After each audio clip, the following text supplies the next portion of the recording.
Welcome to Ceasefire, where we seek to bridge the divide in American politics. I'm Dasha Burns, Politico White House Bureau Chief, and joining me now on either side of the desk, two guests who have agreed to keep the conversation civil even when they disagree. You did agree to this. Oklahoma Republican Senator James Lankford and Delaware Democratic Senator Chris Coons. Thank you both so much for joining me today. Before we started rolling, I learned your wives are very good friends, so I assume if they can come together, so can you. It does sound like everyone's a little bit exasperated today, though, as we have now a shutdown that has lasted more than 20 days. Senator Lankford, you were telling me that this really does feel different than any previous shutdown you've been a part of. It does. I've been around since 2011, and I've experienced several of them. The one that's closest to this, actually, was the 2013 shutdown that actually Republicans came forward and said, hey, we want major changes to the Affordable Care Act, or we won't open the government. And my Democrat colleagues at that time were saying, we will not discuss that unless the government's open. And now it feels like it's literally the exact opposite on it, as we're dealing with the same type issues again, still with issues with the Affordable Care Act, by the way.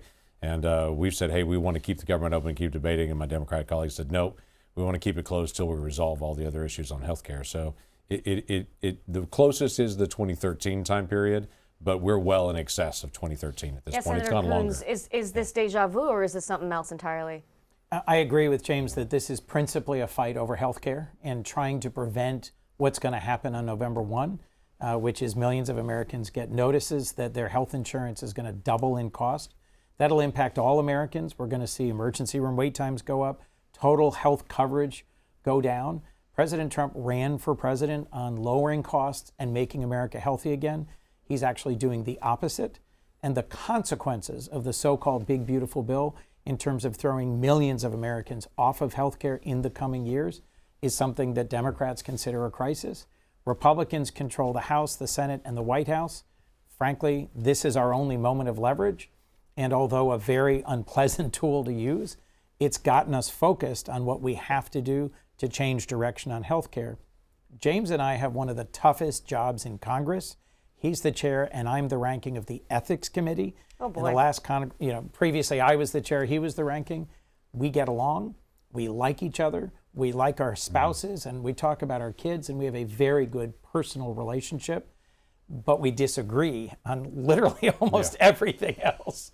But I'm thrilled to be on the show with him because we've actually lived a shared commitment to civility, even as we vigorously disagree. Well, that's the whole premise of this program. And I saw you, as Senator Coons was laying the groundwork for how Democrats see this. I saw you, making a couple of things. Slightly different on that one, to say the least, on it. So I do completely agree with my friend on it, that we are actually friends on it. I jokingly say to a lot of folks back home, they say, is there a Democrat that you get along with? I was like, several, actually, but Chris Coons and I are actually friends.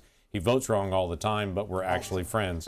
And we talk through things. On the healthcare issue, a couple of things on this. One of them is the last 13 times, including every time during the Biden administration, that we've gotten to a moment like this, we've done what's called a continuing resolution and kept it open. Republicans vigorously disagree with President Biden how he was handling an open border.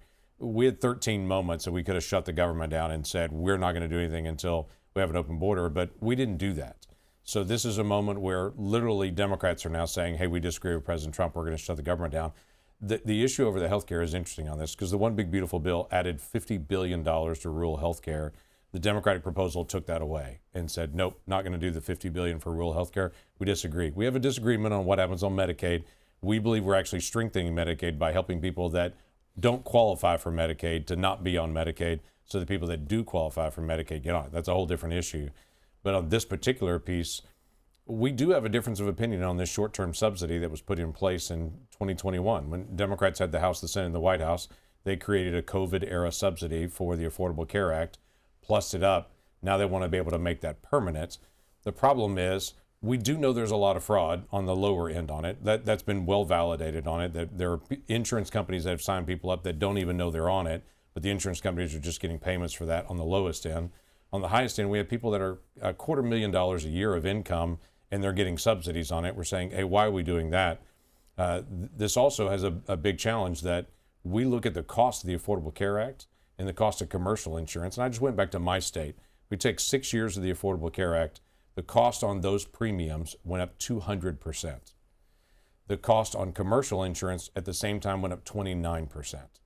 So I think it's reasonable for us to raise our hands and say, are we going to continue to pour subsidies to insurance companies when we're seeing the rate be 10 times faster of increase in that pocket than it is on the commercial side? I think it's a reasonable conversation. It's just hard to have that in a shutdown. Well, I was going to when say, people right are now, about to lose their SNAP the benefits. conversation is not even being had. And to your point about SNAP benefits, so November 1st, premiums plus people lose really important food assistance. We've already seen folks going to food It's pantries. bluntly kind of rich to hear grave concerns about losing SNAP benefits when the big beautiful bill and President Trump's illegal actions took billions of dollars away from hunger programs overseas and at home. Part of what has eroded the trust that is essential to negotiating in good faith is the ways in which President Trump, through both DOGE and actions by the OMB director, illegally took billions of dollars away from appropriated programs. Since Richard Nixon, we haven't seen an administration misuse the power of the purse to take away things that Congress and the president signed into law and were supposed to be expended and yet got clawed back.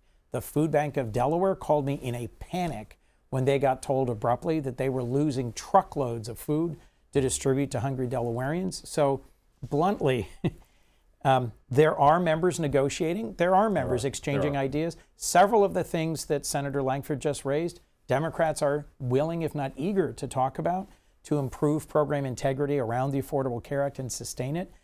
A core reason why we didn't have shutdowns during the Biden administration was they were negotiating. James was the most capable negotiator on dealing with border security issues and actually hammered out a really good deal that unfortunately his party walked away from.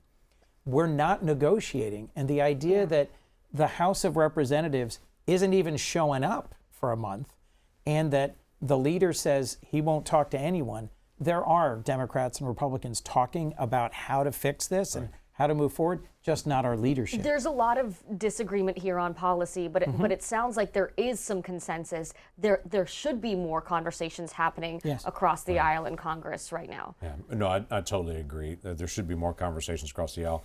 I jokingly tell people, but it's really serious. The Senate is the place where the grown-ups are supposed to live, and we have to have hard conversations. The reason the cloture rule and the filibuster rule even exists is it forces people that disagree, just like Americans do, to be able to have a place in government where two sides that disagree have to sit down and be able to work it out. So I've been so adamant to be able to protect the filibuster and the cloture rules, to say we can't give that up, because this is the spot in the United States Senate where Americans that disagree get the opportunity to be able to sit down and work it out. Speaking of the filibuster, I do want to play you some sound from Senator John Fetterman, who expressed support for nuking the filibuster this week. Take a listen. Some of your Republican colleagues have proposed nuking the filibuster to force the government to reopen. What do you think? Yeah, of course. Carve it out for that, absolutely.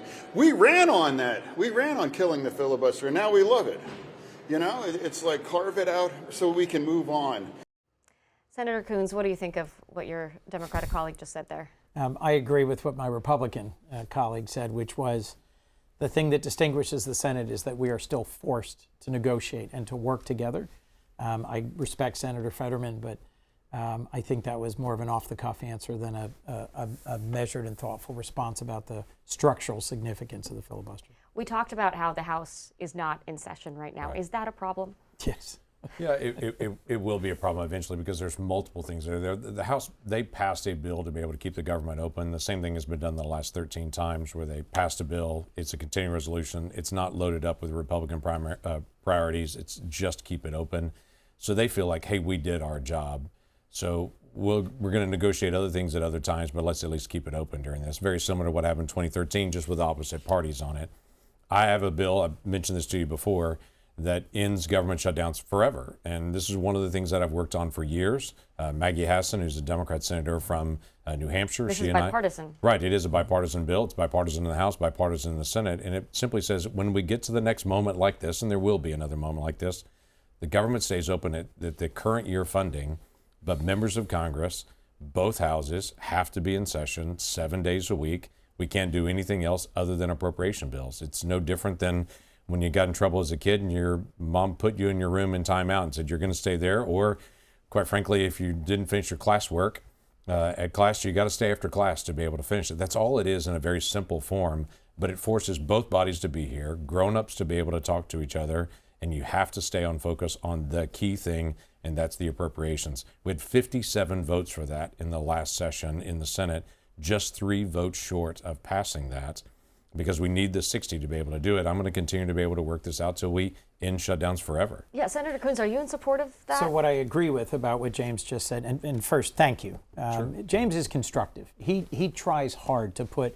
substantive proposals forward, even ones that I occasionally disagree with. And Senator Hassan is also a respected colleague. My recollection off the top of my head is that what I disagreed with was it's an automatic continuing resolution every 2 weeks, I believe. Every 2 weeks. And I was concerned that that meant we would just end up in full year continuing resolutions and never actually appropriate. This year, and this was at the election of the majority, we've had the first ever full year continuing resolution for the Defense Department. I'm the senior Democrat on defense and intelligence appropriations, working with Senator McConnell on that. It's really harmful to our military to have a full year CR. I'm afraid we're on track to have a 4-year CR, which really undermines new starts and strategic investments in new platforms. I just met yesterday with the Secretary of the Air Force and the Chief of Naval Operations to talk about how a full year continuing resolution is harmful. 2 things about what James said. We have recently passed the National Defense Authorization Act in the Senate. I had 6 bills that are part of the NDAA, every one of them bipartisan, on key strategic issues, from supporting Ukraine and Taiwan to combating PRC influence. With the House not here, that can't move forward.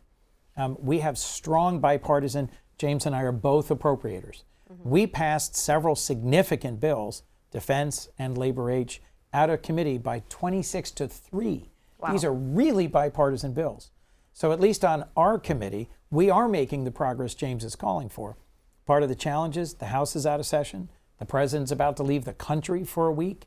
We need all 3 sides, not just in the same city, but actually talking to each Well, other. and that's the thing. Work like that gets completely lost Completely when the headlines are all about these Right. partisan And battles. it's hard when it's a nonpartisan. I mean, last week we brought to the floor 3 of those bills that we've already passed in the Senate and said, hey, let's go to conference with the House on those 3 bills.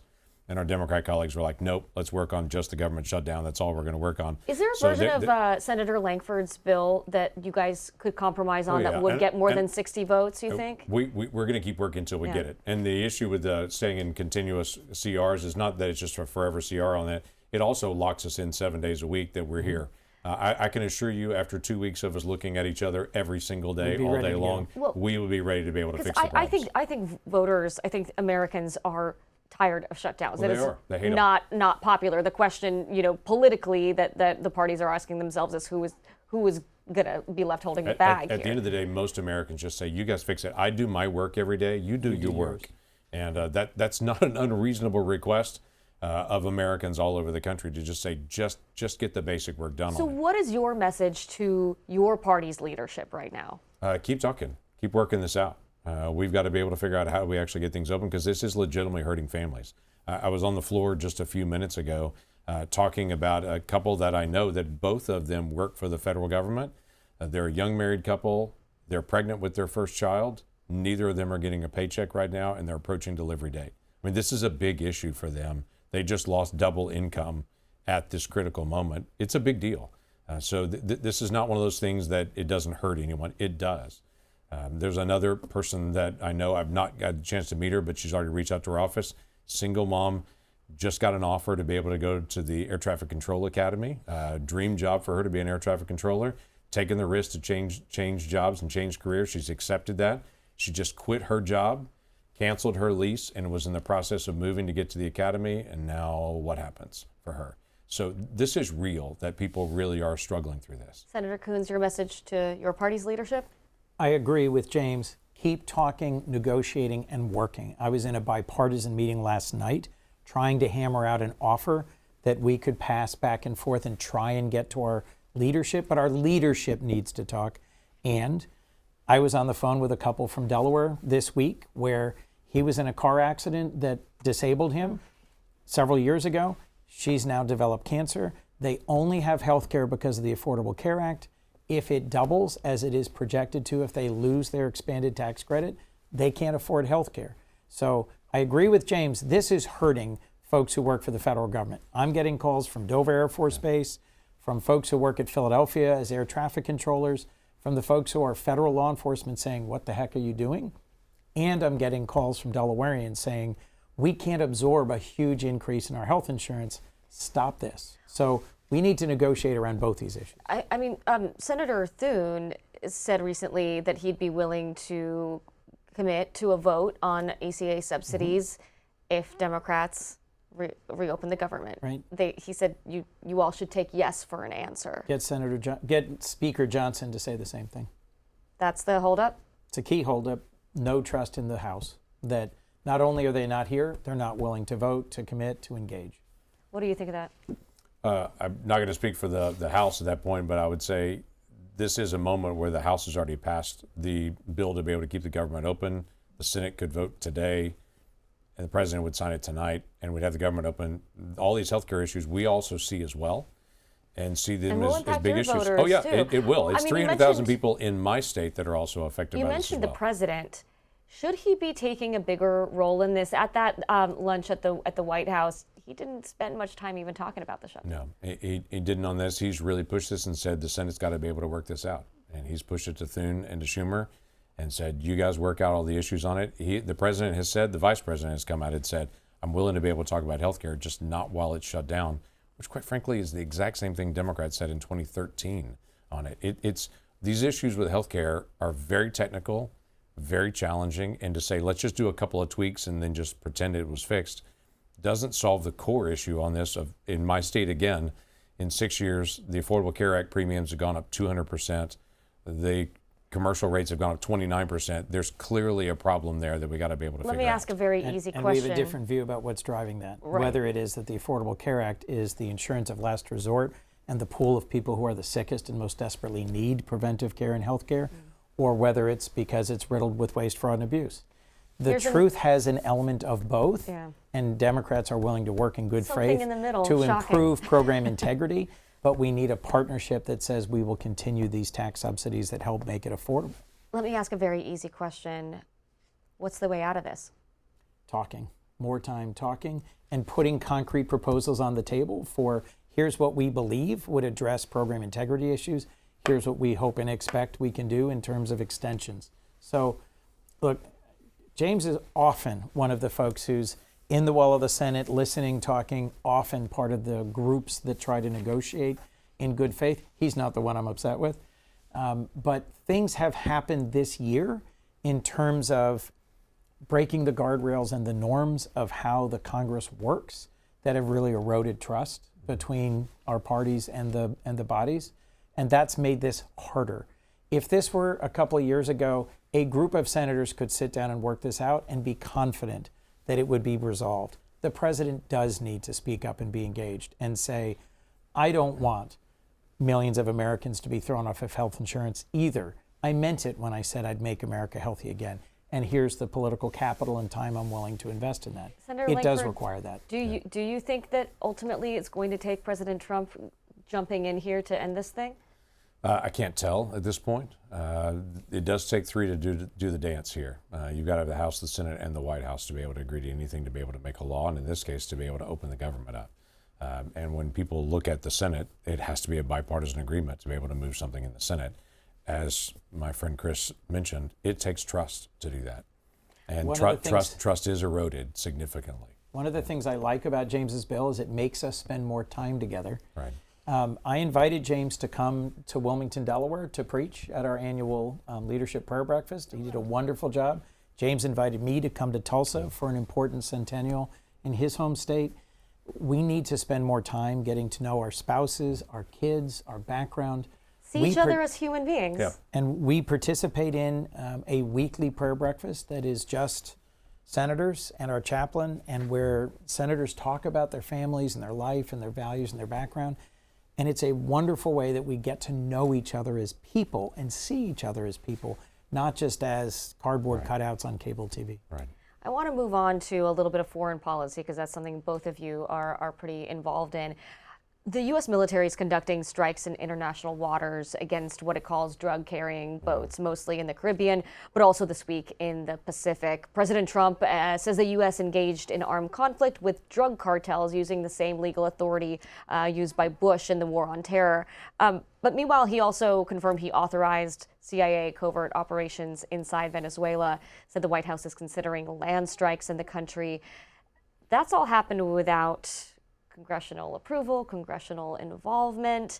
Take a listen to what Secretary Rubio said. We know what these boats are. The president just said it. We track them from the very beginning. We know who's on them, who they are, where they're coming from, what they have on them. You know, if you're running drug boats, you're in grave danger. Has the White House communicated to Congress about this, or are you getting updates? No. So I've gotten more valuable updates out of the press than I've gotten from either the Pentagon or the White House. As the senior Democrat on defense and intelligence appropriations, I have one of the highest clearance levels of anyone in Congress. You know some secrets. I do. And bluntly, these programs I should not find out about in the press. I am concerned about the steady march towards war with Venezuela. I agree that we should be interdicting drugs, that we should be preventing drugs from coming to the United States and killing Americans. And I agree that Maduro is not a legitimate leader, that he did not win his last election, and have generally supported efforts to try and promote democracy. But to do so by force of arms, without consultation in any meaningful way with Congress, gravely concerns me. We only have a few real core powers as the Article I body under the Constitution in the Senate: nominations, treaties, the power of the purse, declaration of war. And we've seen all of those erode in different ways this year. This is one where, even though we might all agree with the broader objective of interdicting drug trafficking into the United States, the facts here don't fully support how it's being presented. And I do think that they owe Congress deep consultation before they go the next step. Senator Lankford, do you agree with any of that? Shockingly, I do. The administration needs to give insight into Congress. That's part of it. If this was happening with this level of insight under the Biden administration, I'd be apoplectic. Yeah, let's think about the precedent this sets, right? And I would say, hey, listen, I serve on the Intelligence Committee. He serves as a senior Democrat on defense. This is typical consultation. It's not permission, but it is, hey, I want to let you know this is happening, and here are the details of what's happening, and here's why and what, and here's what we know. Here's what we know about each one of these incidents that has occurred and the people that are there. That's important. We're all elected officials. We're in a co-equal branch of government, and we've got to be able to have that kind of coordination. Now, we need to be able to engage on drugs. I have Oklahomans that are dying from methamphetamine, from cocaine, from fentanyl, and from different drugs that are laced with fentanyl on it and mixing it in. That's happening in my state as it's happening all around the country. We tried a lot of different approaches to be able to stop it. The president has turned the volume up to 11 and said, no, we're going to stop drugs coming into our country that are killing folks. So he's putting tariffs on countries that are allowing the precursors to be able to come over into North America, and he's taking direct action against those folks that are trying to deliver the drugs that are killing Americans. Those are entirely appropriate to do. What we're missing is the communication, the coordination, and the ability to be able to say, let's talk out loud about this. We're not his opponent on this. We're an ally in this to be able to solve it, but we need to be able to have a voice on it as a co-equal branch. Are there other peers of yours, other Republicans on the Hill that are concerned about the lack of input from Congress here? Sure. I mean, there are multiple that are saying, okay, let's talk about this. Let's get more details on it. Let's get more information as we go. Let's get briefings to be able to talk through the details, to make sure that we're fully informed on it.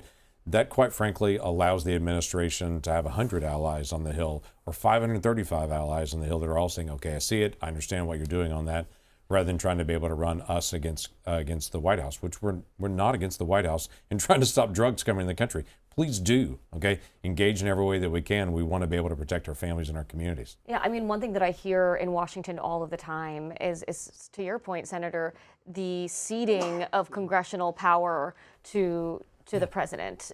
That has happened across so many different issue areas. How does Congress get some of that power back? We have to act in a bipartisan way. We have to demand oversight. We have to demand responses. I serve on the Judiciary Committee. Chairman Grassley has always been an advocate for oversight and for protecting whistleblowers. On the 5 committees on which I serve, he's one of the few who keeps pushing, even when the administration refuses to answer questions, refuses to send up witnesses. Under the previous administration, he was also able to work with Senator Durbin on some of these issues. We've got to keep pushing on the prerogatives of the Senate, regardless of party. And that's a challenge. That's been a challenge across several administrations. I've been here, Obama, Trump 1, Biden, Trump 2, and there has to be, our framers and our founders expected that senators would cooperate, partner, and frankly push back on the other 2 branches when they got in our lane and when they weren't giving us what we needed to do our job. There's been less of that this year than in any of the 15 years I've been here, and that's profoundly concerning to me. There's been more, look, you guys are just being partisan, you just hate Trump, right? We're going to let him do this. It's important that my party thank and respect and work with those Republican senators who are saying, wait a minute, you do have to come consult with us. You can't just go kill people without any substantive briefing that helps us understand how you came to conclude this was a legitimate target, just to pick this example. One other major foreign policy story playing out this week is what's happening between Russia and Ukraine and sort of the changes in policy at the White House. There was going to be a meeting between Trump and Putin in Budapest. That's no longer happening. Right. Instead, he's putting sanctions on Russian energy. How big of a move is that? Are you supportive? Absolutely. I have been hoping all year that President Trump will finally realize that peace through strength requires strength, and that simply beating up on Zelensky and not holding Putin accountable has not worked. Putin has played him like a fiddle. And what I suspect President Trump hoped he would accomplish from the Anchorage, rolling out the red carpet and welcoming him with open arms, did not happen. So I hope that we are now in a place where President Trump realizes that listening to the many strong supporters of Ukraine in the Republican caucus and the Democratic caucus, and given the significant change in position by our NATO allies, where they're pledging to spend more and they're pledging to buy the weapons from us that Ukraine needs, and Ukraine has advanced significantly their defense capabilities so that we really can partner with them and we will benefit as much as they will. We're in a place where President Trump can put real pressure on Putin to come to the table and negotiate a just and lasting peace. His direct involvement in the negotiations around Gaza and returning to the ceasefire that was in place when he became president and completing the hostage releases that were underway when he became president, that engagement by President Trump personally is what got the Arab countries to really push Hamas and Netanyahu to really listen. He needs to do the same thing here. But the person who's not respecting Trump and his call for a ceasefire is Putin. It's Putin. The engagement that you're talking about, a lot of the Republican Party, especially the MAGA base, is pretty isolationist, and they're not always thrilled with the president getting so involved in so many of these world conflicts. How should the Republican Party walk that line? Well, the Republican Party needs to be able to remind everyone that we are a party that says we believe in a strong America, and a strong America also has a strong responsibility in the world. We're a role model for the rest of the world. Countries around the world watch us. They watch how we govern. They watch how we operate. They watch our movies. They listen to our music. We're a role model for the rest of the world, and so we need to act like it. It doesn't mean we're the policeman for the world and we're engaged every place. But we can't just be isolationist. And President Trump has really driven home the message. If you want a strong economy in the United States, we got to have fair trade around the world. We can't have other countries ripping us off. And we've got to have other countries that actually build towards peace. Because when there's war across the world, that destabilizes the global economy. That also affects our economy and our day-to-day. When Russia and Ukraine went to war, that drove up the price of fertilizer for every single one of my farmers and ranchers. It drove up the cost of materials because pig iron steel comes out of that area, and it drove up the cost of every building and construction that's out there. It directly affects our economy when those two nations are at war. And we need to remind people we do stand for freedom and values. We want everyone to live in freedom. The Ukrainian people were living in freedom. The Russians were living under an authoritarian dictator that is Putin. And when he marches into a free country and decides, I'm going to kill my neighbors and take this over, that does have an effect on us as well. Well, gentlemen, speaking of role models, I think you two did a great job being role models for what productive civil conversation looks like, even when you don't agree on everything. Thank you so much for doing this, Senator Lankford. Thank you for being here. Senator Chris Coons, appreciate your time. Let's turn now to this week's C-SPAN Flashback, where we dig deep into the video archives to show you a moment in political history that's eerily similar to what's happening today. As redistricting efforts continue in several states today, former California Republican Governor Arnold Schwarzenegger here in 2019, appearing with former Attorney General Eric Holder, a Democrat, to discuss their shared goal of eliminating partisan map-making. I'm so excited that Eric is also into the same thing as I'm in, which is let's get rid of gerrymandering and let's really have true representation. And as you know, I feel that Ronald Reagan has put it very eloquently in the 80s when he said it is anti-democratic and it is un-American to gerrymandering, and it is a national scandal. And I think that scandal has been going on. And of course, you know, the technology has become so sophisticated that now it's really extreme. And we see this extremes left and right, I think, in Washington here, and that's why nothing is getting done. And so I want to terminate that problem, obviously. So that's why I'm here. I'm very, very kind of focused on, you know, saying hasta la vista to gerrymandering. So voters in 2010 sided with Governor Schwarzenegger and created an independent commission to draw congressional lines instead of politicians. Flash forward to today, California voters are set to decide on a proposition, Proposition 50, next month. It would temporarily replace that commission's map with one drawn by the California legislature. It comes in response to partisan redistricting in other states like Texas. We've got two political pros from both sides of the aisle to talk about off-year elections and other hot topics of the week. Ron Bonjean, Communications Director to former Republican House Speaker Dennis Hastert, and Press Secretary to former Republican Senate Majority Leader Trent Lott, and Chuck Rocha, Senior Advisor to Bernie Sanders' 2020 presidential campaign. Thank you both so much for being here. Let's remember, we are talking to you all not as surrogates today. I know you both have done that job, but as strategists to peel back the curtain on why folks in each of your parties are approaching politics the way they are today. So let's start with what we just watched there.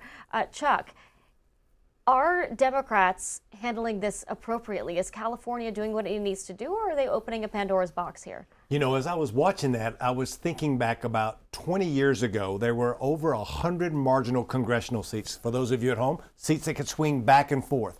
And what you've seen over 20 years is that whittled down to about 35 seats. I think, Dasha, what you saw there is the key reason why we're in the position we are today, and probably why Donald Trump was created, because you're rewarded if you look to the far right, if you're a Republican, or the far left as a Democrat, because that's the only way you can be harmed, because nobody loses a race from the other side anymore. So they run to their partisan corners and nobody's looking for a solution in the middle. So is Gavin Newsom doing this right? Are California Democrats approaching this right, or should they look to another way? Oh, no, you have to not just say, you can't say, well, let them do this, we're going to be the bigger man. No, you have to, what we've created is something to where you have to constantly be fighting or you're going to lose them all. What about you, Ron? What do you think? Yeah, look, the country is so narrowly divided that this is like pouring cement into those congressional districts and really hardening the lines. Because if you're not swinging this way, you're not swinging that way, like Chuck was just talking about, you're talking about parties are trying to figure out the competitive edge.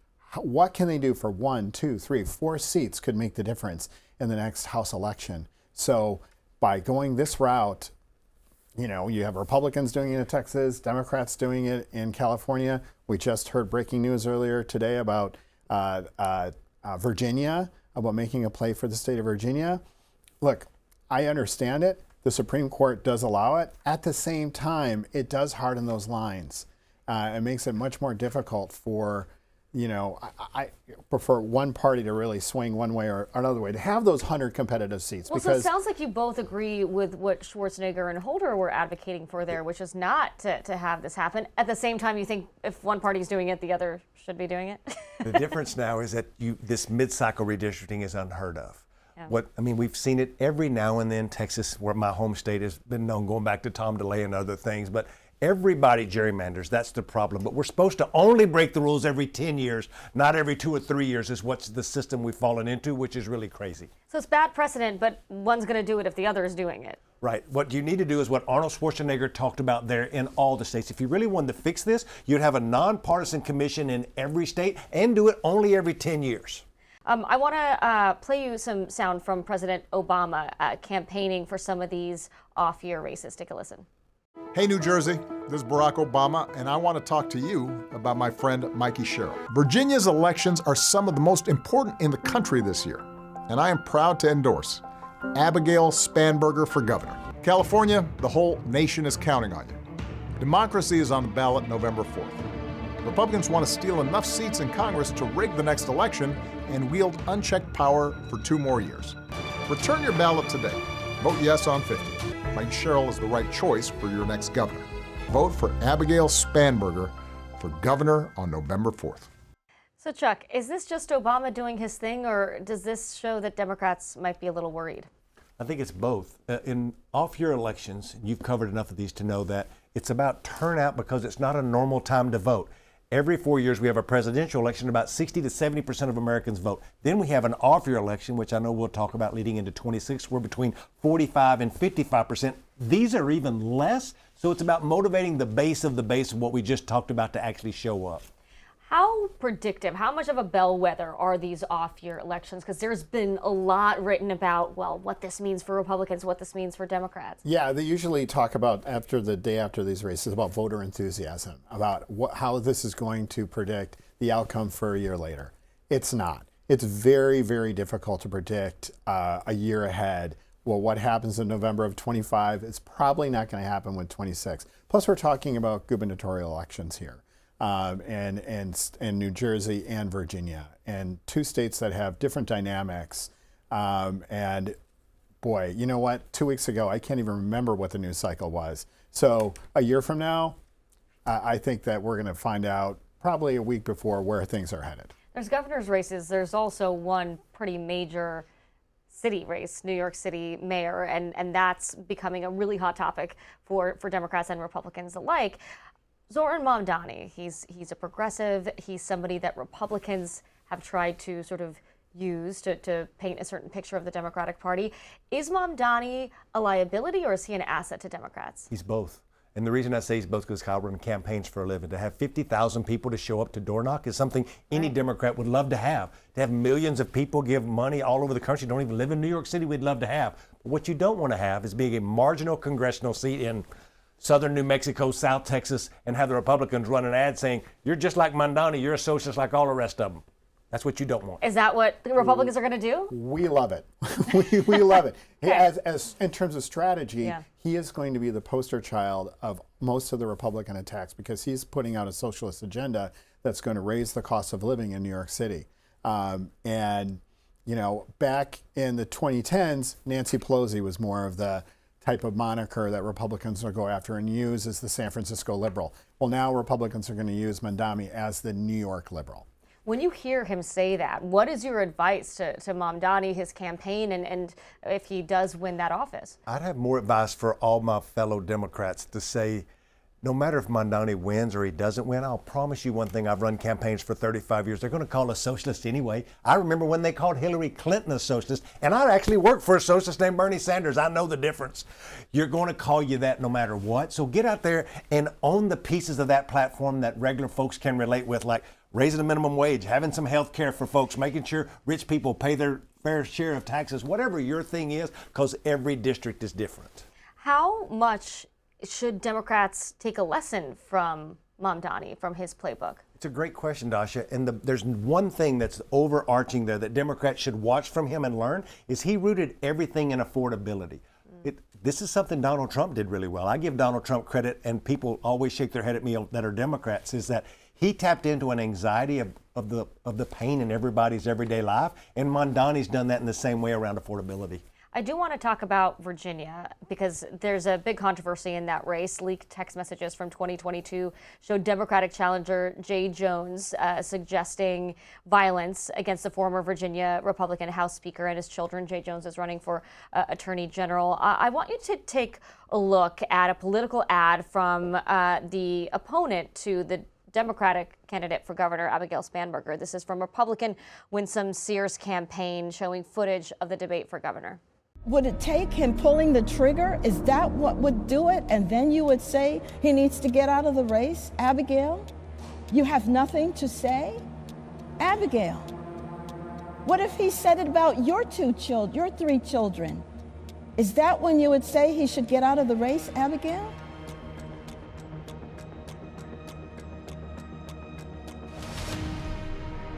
Spanberger just recently responded, was asked again about her handling of Jones' text messages this week. Take a listen. And I condemned them as soon as I learned of them, and called on Jay Jones to publicly explain himself. And I think that he's been quite clear in his apologies and in his taking ownership of that poor choice. Chuck, what's your assessment of how Spanberger has handled this?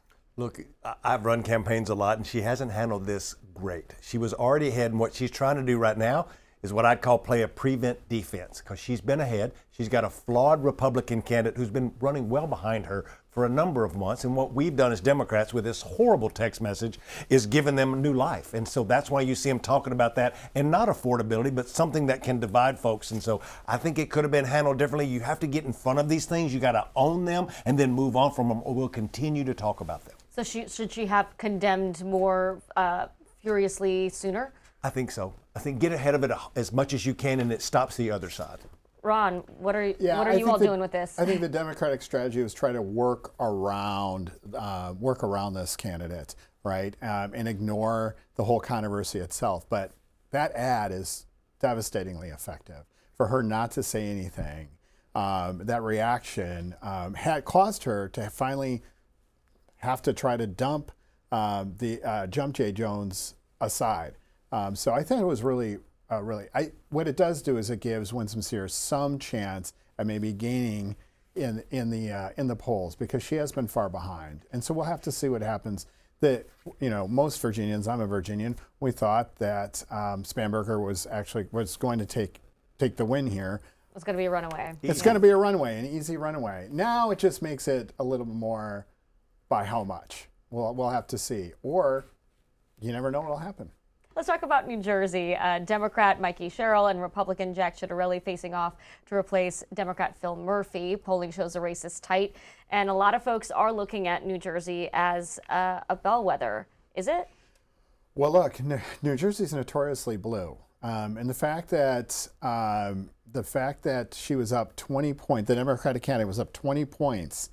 Ahead of the Republican candidate 6 months ago, and now only 5 points, says a lot. It says that Republicans have a fighting chance, and so this could get a lot closer than we all think. So Democrats can't take Jersey for granted. No, and it drives me crazy because this is a blue-collar state that Democrats should be winning by 10 and 15 like we used to do in these off-year elections. So what you've seen there is a lack of party infrastructure and communication by Democrats. And let me make my point, is Donald Trump did better again. Giving Donald Trump credit, the Democrat, of better in that state than he almost did in any other state. New Jersey, California, New York is where he overperformed.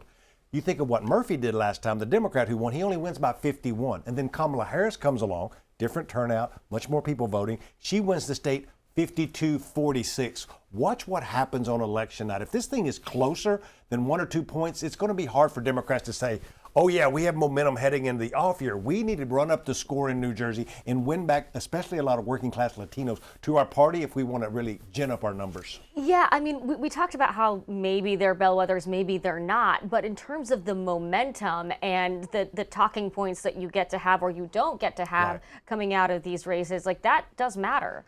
Well, it does matter in the initial short term, absolutely. If these races are indeed very close, it shows that Democrats have a lot of work to do for next year in terms of getting their messaging together, getting their campaigning together. And Republicans need to watch the affordability argument, absolutely, because that's what we won on. We won on the price of goods, the price of groceries, the price of gas, inflation, all those things. So we have to watch that. How worried are you that Trump's tariffs might become a problem for Republicans? It's hard to see right now. There's conflicting news about it. Some ways it's helpful. In other industries, it's been hurting. So it's hard to see. It very well could be a liability, but then again, it may be a wash. It's hard to know. I think it's the biggest issue that Democrats aren't talking about. Like we've spent a lot of time talking about affordability, but we don't. And healthcare. And healthcare, like we've said, I know we're going to get to that. Yeah. But these Trump tax tariffs are really starting to affect people, especially small business folks. But you don't see the Democrats, in my opinion, talking about it enough. I think it's a missed opportunity because we'll chase whatever ball is being kicked at a 6-year-old soccer game, and all of us chase behind it, whether it was the J. Jones text, whether it was whatever happened with Mondani, whatever's going on in the main Senate race. We're always doing that when folks at home every day, though, are just worried about feeding their family and how much gas costs for the car. Well, and that one thing that Trump does so well is flood the zone and make Democrats chase all of these different things that he's doing. They feel the need to respond to everything. I was about to say that. He's the person that understands, he sees the news cycle, where it's headed, and he has a shiny ball strategy. Everybody chase the shiny ball over here, and he throws it, and everybody goes that way. Now we're all talking about the East House. Wing and the ballroom, right? That's exactly right. When people are dealing with grocery prices, there's a beef issue that he's trying to solve. There's a lot. Folks are talking about their electricity bills going up Right. tremendously right now. Right. Let's talk about the shutdown, though, because nothing's really getting done in Washington right now. We're more than 20 days now. I mean, Democrats are united on this healthcare message. But come November 1st, premiums go up, SNAP benefits go away. How much pain can Democrats stomach before they feel like they have to do something differently? You know, I've been saying this, I've been listening to you say this at Politico and see you say this about there's no momentum. Like it's not a shutdown like we normally would used to see of folks back and forth in the halls of Congress. No one's talking. Nobody's here to talk. Let's start there. The House is gone. And it's just really different. And you have a Democratic Party that's really on its elected officials to stand up to Trump, to stand up to Republicans, and they want to see some fight. But Democrats in the House and the Senate, to your point, these points of contention, just a while ago they voted to make sure that military wouldn't get paid, to keep the pain on the Republicans. And this is going to be something that's going to come home when, this is my prediction, when checks stop showing up for Social Security, SNAP benefits. A lot of working class people live in these Democratic seats and these Republican seats, and I think that's where the pressure starts getting turned on. How do you think Republicans are handling this? Are they working and navigating this in the right way, or should they be taking a different tack? Well, I think right now, no one's feeling the political pain.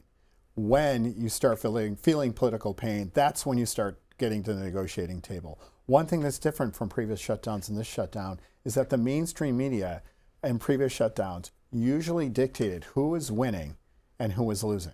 And the mainstream media right now is a shell of itself, besides maybe the New York Times. Or C-SPAN. Now, C-SPAN's amazing. Come on, C-SPAN's been dictating it all the way.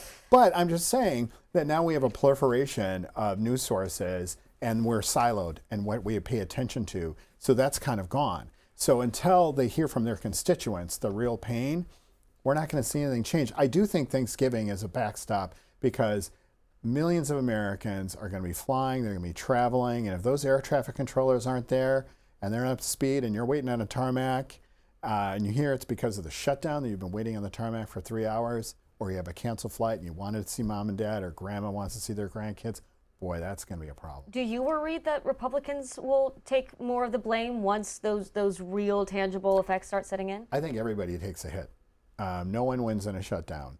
There's hardly ever a winner or a loser because of the fact that you've got Senate Democrats that need to come to the table and get to 60 to vote. You've got Republicans that have said, hey, we took care of things. Let them vote, you know? So it's going to be pick your own adventure on who wins and who loses. I mean, talking about political pain, do you think this will matter in the midterms at all, or is it just too far off? And that's what part of the reason everyone feels okay about it, because midterms are a year out. It's a great question. And I think if we had a national election right now coming up in 26, there would be a lot of pain to feel by somebody. But because this is a midterm election, and remember when we started this conversation, 35 marginal House seats is all there is. And maybe 3 or 4 Senate races and a handful of governor's races. And those are all very much regional elections, which keeps the pain from being centralized. Let's talk about the White House, the literal White House.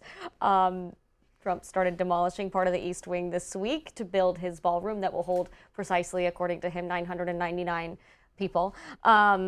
Images went viral. People started to freak out. I'm sure you've seen them. Look at this Wall Street headline today. Treasury tells employees not to share photos of White House ballroom construction. A lot of folks have been quickly to point out that the White House has seen all sorts of renovations under different presidents.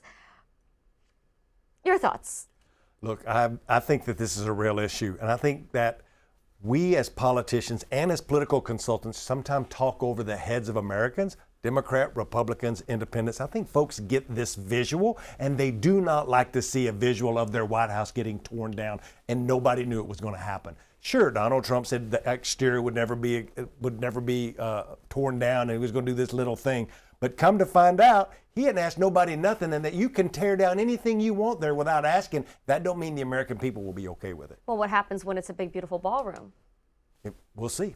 But that's yet we've never seen it. We don't know. We don't know. He's shown the plans, he says to anyone who would listen. Is there real political risk here with some of the optics, as Chuck's pointing out? Look, talk about optics. We have been talking about Donald Trump taking a wrecking ball to Washington for years, and he's literally taken a wrecking ball to the White House. And I think a lot of Americans out there go, okay, all right, great. What does that have to do with me? What does that have to do with my life? Donald Trump's doing something, again, that's outside the norms. And, you know, there's not going to be an uprising in the polls against Donald Trump because of this. And we have to see what the outcome is going to be. If it's a big, beautiful ballroom, as you just said, future presidents are gonna really love it. Democratic presidents, Republican presidents, there are more people in there. Heck, I think there's going to be a winter UFC fight in there. I would not be surprised by that, actually. Of all the surprising things that have happened inside this White House, that would be maybe one of the least of them. I mean, talk about the visual metaphor, though.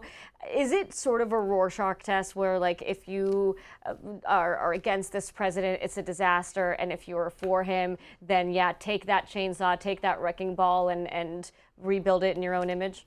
It's a great point, because folks run to their corners, and Democrats think it's horrible, and Republican base thinks it's great that he's making it better, and he's making his image, and he's fixing old things. But there's a group of voters, because of this midterm election that we keep talking about, and these off-year elections in New Jersey and Virginia, of mainly working class white folks who live in a suburb, who have some college education, that are middle management. They've always decided these midterm elections, and I think they are tuned in more so than Mexican rednecks like me from back in East Texas who live in a trailer house. I'm talking about folks who are engaged every single day in the everyday news, and they have the privilege of doing that. And I think these folks get it, and they don't like that visual.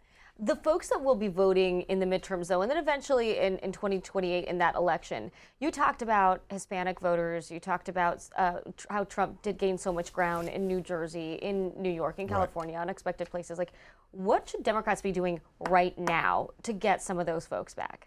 You watch what Mondani did just on the messaging piece of affordability. We're not talking about the tariffs. We're not talking about what folks are going through every day. We should be leading with that every sense of the, but to John's point, we've been running down and chasing whatever Trump's put out there, Ron, I'm sorry, of whatever they've been doing. And I think that that's the key. You've got to stay focused. And Trump is brilliant at this, of making you have to go chase a ball, when affordability has got to be the thing. Same for Republicans. I mean, Trump is not going to be there forever, right? What he's done, the voters that he's brought in, you all want to hang on to them. Not everyone is going to be able to bring the and create the big tent that Trump did. So how do you keep those folks? Yeah, that's exactly right. You look at J.D. Vance, who is clearly positioning himself for 28, getting involved with the Turning Point group that Charlie Kirk led, and trying to be more of the visual symbol of that group. Now you can just sort of see it, him positioning, trying to get to those young voters that really were crucial to a Trump win.